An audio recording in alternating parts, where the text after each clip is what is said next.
চুল আসলেই বড় হয়ে গেছে, অনেক বড় চুল হয়ে গেছে। সবাই বলতেছে কিরে এরকম বুনুজুনুর মতো দেখাচ্ছে কেন, মাও কল দিয়ে বলতেছে চুল টুল কাট।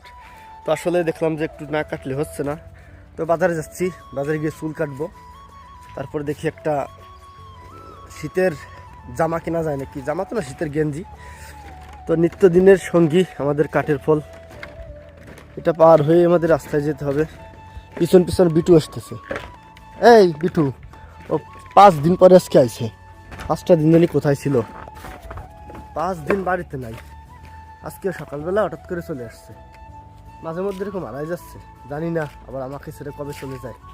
তো বাজারে চলে গেলাম, বাজারে গিয়ে আমাদের যেখানে জামা কাপড়ের দোকান সেই মার্কেটে গেলাম। সেখানে প্রথমে গেলাম বুরুজ ভাইয়ের দোকান। রামদের বাজারে যতগুলো দোকান আছে তার মধ্যে বুরুজ ভাইয়ের দোকান অন্যতম। সেখানে গিয়ে জামা কাপড় দেখলাম, মানে কেনার জন্য একটা গেঞ্জি খুঁজতেছিলাম শীতের, বাট পছন্দ হলো না, যে কারণে বললাম ভাই পাইনি। তাই চলে আসলাম। এর পাশে একটা ভাই ছিল উজ্জ্বল, সেই উজ্জ্বল ভাইয়ের দোকানেও গেলাম, তার দোকানেও পছন্দ হলো না। এরপর আরেক মামার কাছে গেলাম, তার কাছেও পছন্দ হলো না।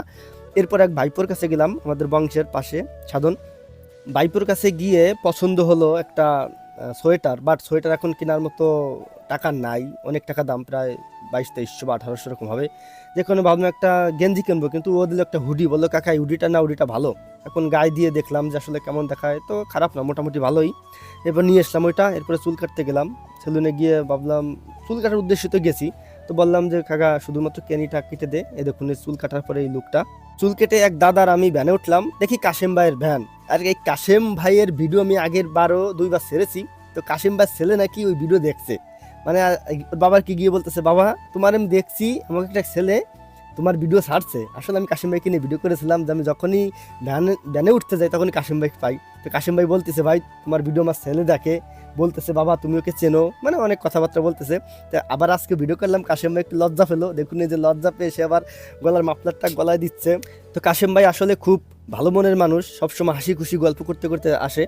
এরপর আমাদের গ্রামের পথে ঢুকে গেলাম।